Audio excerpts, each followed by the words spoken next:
I still hear her breathing behind me, slow, uneven, like her lungs were filling with dust. Honestly, I never believed the whole night shift makes you see things. I worked data tech for years. Overnight diagnostics, patch pushes, emergency firmware rollbacks, boring stuff. The only creepy part was the silence. The kind of silence that presses into your ears until you start hearing your own pulse. Still, nothing. Nothing prepared me for that woman behind the rack. I guess it started on a Wednesday night.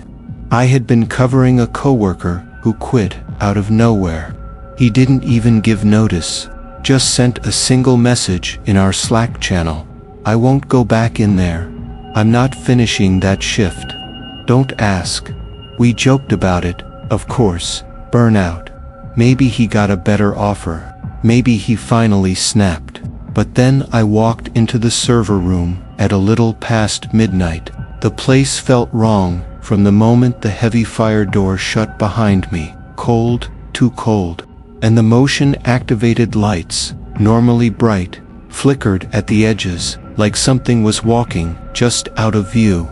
I told myself it was the AC. The building was old, industrial, and half abandoned above the first 2 floors. Perfect setting for a horror story, right? I plugged in, authenticated, started my diagnostics, everything routine, until I heard it. A single, shaky inhale from somewhere in the racks behind me. I froze. You ever get that split-second moment where your mind tries to catch up, where you try to convince yourself it's airflow or a loose panel or anything except what it sounded like? But I knew breaths. That was a human breath. I turned around. Nothing. Just towers of humming servers, blue LEDs, blinking like tired eyes. I laughed it off quietly, because I didn't want to hear how brittle that laugh sounded, but then it happened again. A soft exhale, closer. I said, "Hello. If someone's in here, you can't be." "This area's badge restricted." My voice cracked on the last word. No answer. I went back to my station and decided I was just tired. I mean, who isn't tired on a night shift?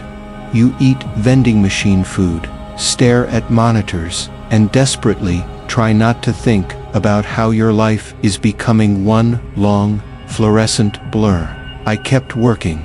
Then one of the lights behind the racks shut off. Not flickered, shut off, snapped into darkness, like someone yanked the cord. I stood up so fast, my chair rolled into a cabinet. When I stepped into the aisle, I swear the air changed. Warmer, like someone had just been standing there. And the faintest smell, something earthy, like wet soil. I hate that smell now. It makes me nauseous. The light came back on, empty aisle, but my tablet pinged with a system alert. Motion detected. In the only aisle I wasn't in. I walked toward it, slowly, stupidly. I kept telling myself it was faulty sensors, but the closer I got, the more that soil smell intensified. I reached the last rack, and someone whispered my name. Not normally, not like a person trying to get my attention. It was dragged out, stretched, like whoever said it didn't remember how to shape the sounds. I spun so hard, I nearly slipped. No one, nothing. I wanted to run. God, every instinct said run. But when you're on shift, you don't get to just leave. Cameras, logs, supervisors who assume fear is weakness. So I made myself finish. Around 4 in the morning, I submitted my final report, powered down my terminal, and grabbed my jacket. I remember thinking the worst was over. Just get to the door, just leave. But when I turned toward the exit, something was standing halfway down the aisle. A woman, tall, shoulders slightly hunched, wearing what looked like a long, gray office cardigan, hair hanging over her face like it hadn't been washed in years. She didn't move, not even when I stepped back and hit the rack behind me. I whispered, "Ma'am, this area is restricted, even though every muscle in my body screamed that she wasn't a ma'am. She wasn't, right? Then the lights above her flickered and died. I didn't wait for them to come back on. I threw myself toward the door, yanked it open, ran into the hallway, and slammed straight into the building's security guard. I must have looked insane. I was shaking so badly, I could barely keep my ID card in my hand. He asked, "What happened?" But when I looked back at the server room through the little window, there was nothing inside, just cold aisles and endless racks. He walked in to check, and came back out after maybe half a minute, calm, unbothered. He said, "Nobody's in there. You probably heard echoes from the ventilation. Happens." But he was lying. I saw it on his face, saw the strain. And when I passed him on the way out, I caught a smell on his uniform. Wet soil. I quit the next morning. No notice. I didn't even go home. I sat in my car in the parking lot and typed out my resignation with shaking hands. Weeks later, another coworker messaged me out of nowhere. "Hey, did you ever smell dirt in the server room?" That's all he wrote. And I blocked him instantly, because if I answered, I'd have to admit that she probably wasn't breathing behind me. She was breathing behind whoever was in there before me, and whoever came after. If anything like that's ever happened to you, tell me I'm not losing my mind. I should have ignored the ticket. I should have closed it, flagged it as corrupted metadata, and moved on. But I didn't. And I swear that decision rewired my brain in ways I still can't explain. It started near the end of a night shift, around that dead hour when even the building seems to sleep.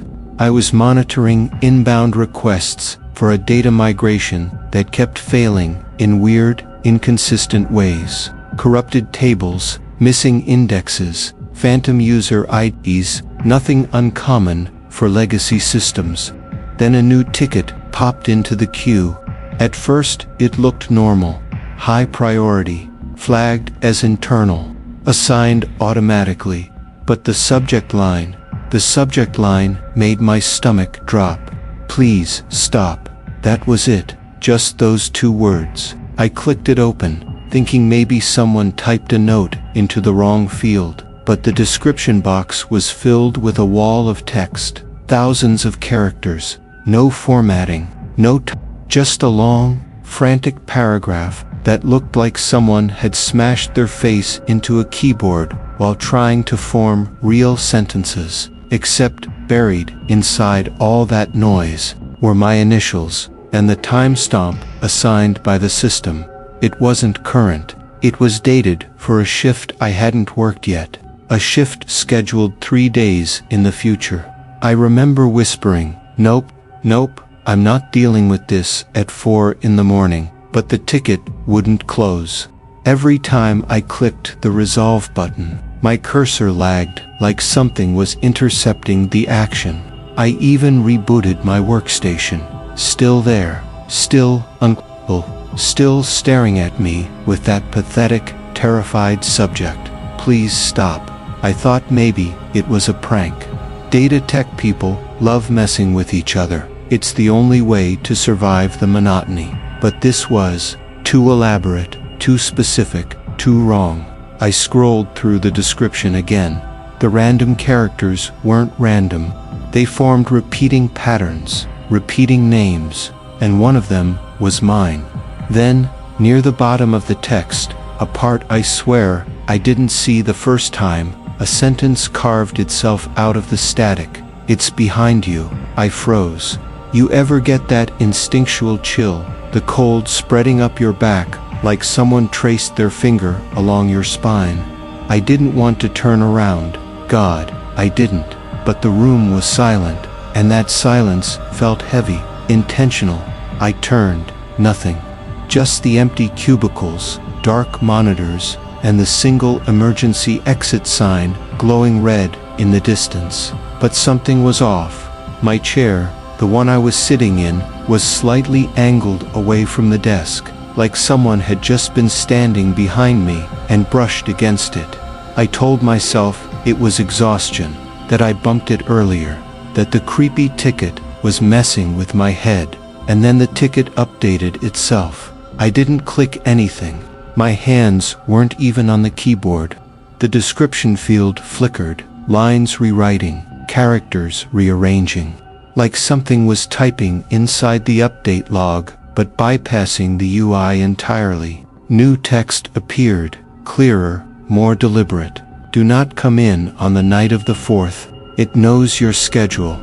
I felt my pulse slam against my throat. Was it a threat, a warning, a glitch, a prank? My brain tried to pick one, but none of the options made sense. And while I stared, the system chimed, that same soft notification ping we all associate with dread now, and the ticket switched status, assigned to my full name, not initials, not my user ID, my full legal name. The system wasn't allowed to do that. 1 minute later, it switched again, assigned to unavailable. The font looked wrong, sharp, almost carved, and then the subject changed. From please stop to you didn't listen. I swear, my vision tunneled so hard, I thought I'd pass out. I backed away from the workstation, grabbed my jacket, and walked out of the office. Didn't clock out, didn't shut down, barely remembered to breathe. At home, I spent hours staring at the wall, telling myself to calm down, that in the morning it would all make sense. But the next morning, the ticket was gone, not closed, not resolved, not archived, gone. No history, no logs, no references in the database, like it never existed. I convinced myself it was just burnout, the same thing everyone says right before they quit. I even went back to work. 3 nights later, I sat down for my shift. Then I remembered the warning, night of the 4th, that was tonight. My badge wouldn't scan at first, got denied twice before it finally beeped green. Inside, the building was darker than usual. Emergency lights on, main lights off. Power outage somewhere on the 2nd floor, apparently. But when I got to my workstation, my monitor was already on. A ticket was already open. Same subject. You didn't listen. Except this time, the description wasn't a scrambled mess. It was one sentence. You're already inside. The lights behind me shut off. Something moved in that darkness. I never ran so hard in my life. I quit the same night, didn't explain, didn't answer the HR call, didn't even collect my last paycheck. Sometimes, late at night, my phone buzzes with a silent notification. No app, no alert, just a number on the lock screen. A ticket ID, different every time, but always assigned to me. If something like that ever happened with your job systems, would you ignore it or run? I used to love the night shift. Less noise, fewer meetings, no managers pinging you every 15 minutes, asking for quick updates that were anything but quick. Just quiet hums, coffee that tasted like burnt plastic, and the weird comfort of fluorescent lights that never fully let you sleep. But after that night, I can't stand silence anymore. It started with an update, a simple firmware deployment for an isolated cluster that lived on the sublevel, a cramped, windowless room that always smelled faintly like old carpet and overheated metal. No one went down there unless they absolutely had to, and that night, I had to. Around 3 in the morning, I pushed the package and waited for confirmation. Protocol said I needed to physically check the rack if the system didn't report back after 5 minutes. It didn't report back. So I grabbed my badge, my flashlight, my tablet, and headed down the concrete stairwell to sublevel 2. The stairwell lights buzzed overhead, flickering every few seconds like they were struggling to stay awake, too. Halfway down, I heard a noise echo up from the bottom landing. A soft, rhythmic tapping, not like machinery, not like cooling metal, more like knuckles, knocking, slow, even, patient. I told myself someone else must have started a manual check before me. But when I reached the access door, the security seal was still intact. No one had been in or out since the last shift. I broke the seal and stepped inside. The room was colder than it should have been. Not AC cold, empty cold, the kind that wraps around your ribs and squeezes. Rows of server lights blinked in slow, steady patterns like they were breathing. I walked the aisle, checking indicators. Everything looked fine. No alarms, no overheating, no failed drives. So why hadn't the update reported? I reached the back of the room and stopped dead. The farthest rack, the one tucked into the corner near the old fuse box, was powered on, LEDs glowing, fans humming, except it wasn't connected to anything. The entire unit had been decommissioned months ago, disconnected from the network, flagged for disposal. But there it was, fully alive, humming like it had been waiting for me. I felt this pressure in my chest, like the air was thicker around that rack. My tablet vibrated, update complete. Except the notification wasn't from our system. The icon wasn't one we used. The message came from an unknown process, running locally, something I couldn't close, couldn't trace, couldn't kill. Another notification popped up. Initialization successful. Initialization of what? I stepped closer to the decommissioned rack. The tapping sound returned, but it wasn't coming from the walls this time. It came from inside the rack, slow, too slow to be mechanical. Tap, tap, tap. I crouched to look behind the unit, even though every part of me screamed not to. The back panel was sealed, dusty, undisturbed, but the tapping kept going. Louder now, faster, like something inside had realized I was listening. I straightened up and reached for the front latch. I don't know why. Curiosity, panic, that awful, stupid need to prove I wasn't imagining things. As soon as my fingers brushed the metal, the lights overhead cut out. The room plunged into darkness. The tapping stopped. For 1 second, I thought maybe the breaker tripped. Maybe the whole floor lost power. I lifted my flashlight and clicked it on. Something was standing between the racks. Tall, wrongly tall. Legs too long, arms hanging low, fingers brushing the server doors. It didn't move, didn't breathe, didn't blink as the flashlight beam hit it, and its head, God, its head was tilted, like it was listening to something only it could hear. Like the tapping had been a conversation, not a signal. I stepped back, trying not to make a sound. My heartbeat was so loud I swore it echoed. The thing leaned forward slightly, not stepping, just tilting, like gravity didn't apply to it. The joints didn't move correctly. Everything about it felt uploaded, wrongly animated, like someone had 3D rendered a person and forgotten to give it weight. My tablet vibrated again. I looked down.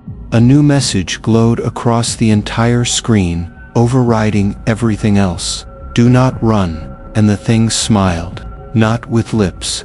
It was like its whole face stretched, wires pulling its features into a shape that suggested a smile without actually forming one. A mimicry. That was enough. I ran, sprinted between the racks, nearly slipping on the polished concrete. I slammed shoulder first into the exit door, fumbled my badge, and scrambled up the stairs, 2 at a time. Behind me, from the room, I heard a scrape, a single, long scrape across metal, like it was dragging its fingers along the server racks as it followed. I didn't stop, didn't look back, didn't breathe until I was outside in the freezing night air. hands shaking so hard I dropped my keys twice. Security checked the sublevel after I called in. They reported nothing unusual. No running processes. No activated rack. No figure.